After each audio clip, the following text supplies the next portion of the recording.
This is my first Xiaomi device, the Xiaomi Redmi Note 4. This was really popular device actually and really good mid-range device from Xiaomi back then. So this device released back in 2017. The device still works really well.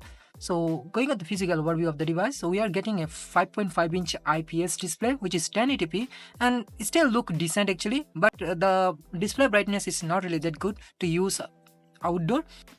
In front we are also getting a 5 megapixel front facing camera with earpiece, and on the bottom we are getting the soft buttons. Right hand side we have our volume rockers and power button. Left hand side we are getting SIM tray, which is a hybrid SIM slot, so you can use either 2 SIM or 1 SIM 1 micro SD card. On top we are getting IR blaster, which is really good, and 3.5mm headphone jack. You can get decent output from this 3.5mm headphone jack, not really bad. And on the bottom we are getting a speaker grills, although we are getting 2 speaker grills here, but one of them is for microphone and one of them for speakers. We are getting a micro USB port here. And on the back we are getting a 13 megapixel rear facing camera with autofocus. We have dual tone flash and a fingerprint scanner, which is actually really decent and it's pretty quick.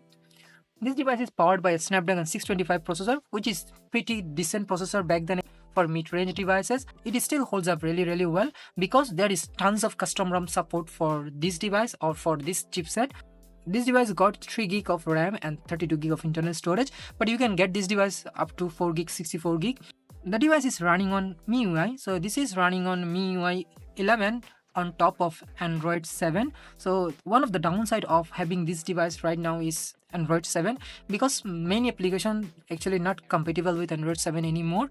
So that is one downside. But the positive side of having this device is that you can actually install custom ROM here and you can update this device up to Android 14 right now. There are tons of custom ROM available. In future I will actually review some custom ROM, so if you have one of these device you can keep eye on my channel if you want to check out custom ROMs for your device. MIUI 11 is actually pretty feature rich. You are getting a lot of functions and a lot of things here, like portable hotspot. You can share 5 GHz band, that's really good. If you want to keep this device as a hotspot device, you can use that actually, like you can select 5 GHz band and share your internet from this device.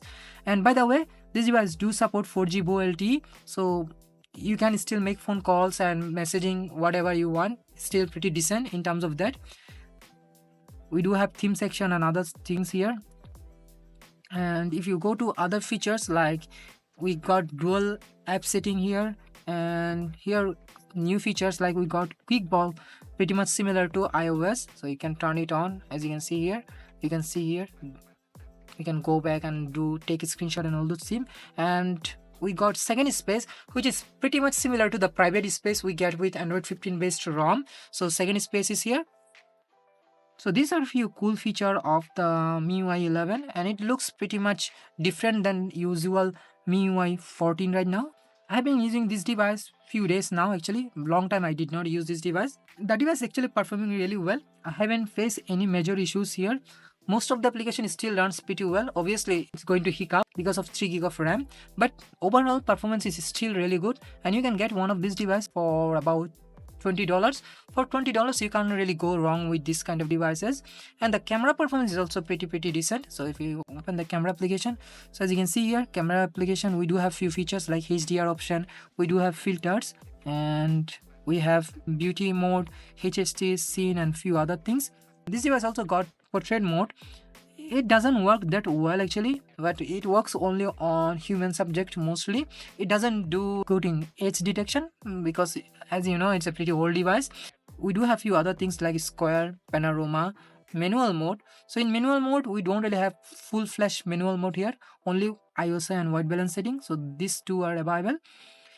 In terms of video, you can shoot up to 1080p 30 fps, but if you install a custom ROM on this device, it can go up to 4K 30 fps. So if you want that, you can try out custom ROM.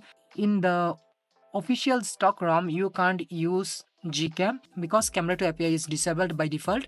So if you want Gcam here, you have to install a custom ROM or you have to root the device. And other camera features like you can take short video, and also there is a slow motion option. So as you can see here, slow motion, even time-lapse option also available. And the front-facing camera also can shoot up to 1080p 30 fps, so that's good. So in terms of pictures, I did take few pictures here. As you can see, they are pretty decent, pretty sharp. In the daylight, it will do a decent job. So as you can see, these pictures, that looks good.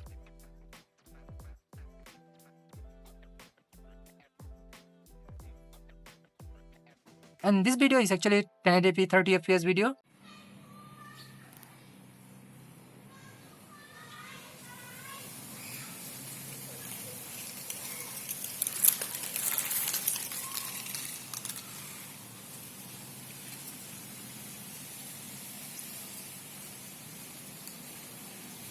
So you can still get usable videos out from this device. And I did take this picture in portrait mode. As you can see, it did not do a well job in edge detection. So these are few pictures. They turns out good. So as you can see here.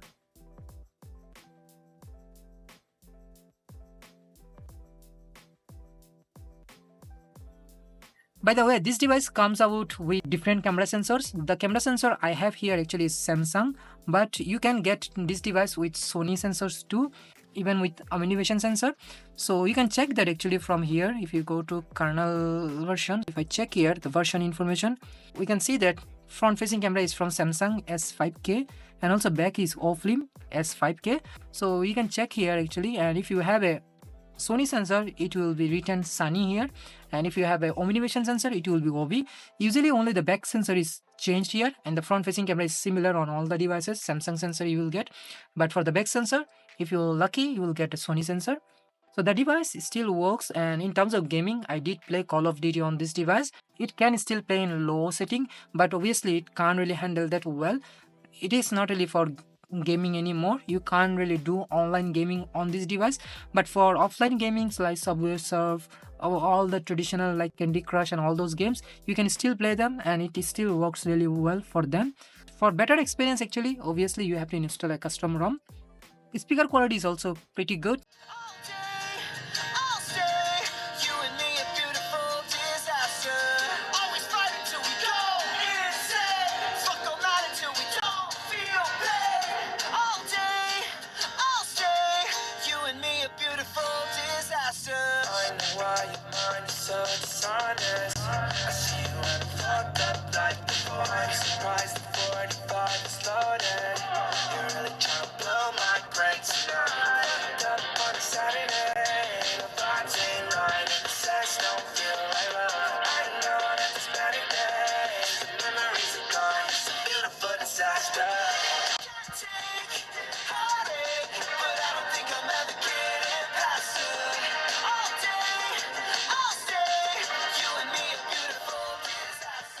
So it's still a pretty decent device. The speaker quality is still pretty good. So the 3.5mm headphone jack also provide really decent output. Overall, the device is still usable as a primary device, but obviously no one going to use this device as a primary device right now because of its age, and also it can't really handle everything well right now. But as a secondary phone, it's actually a really good choice, and everything seems to be working fine. And the fingerprint scanner, pretty decent, fast as you can see. For a 2017 device, the fingerprint is actually doing pretty well job. If you want to see any custom ROM review for this device, in future I will do that. And if I get any ROMs which working on this device well, and I will review those ROM. So that's all about it. Thank you very much for watching, and I will see you in the next one.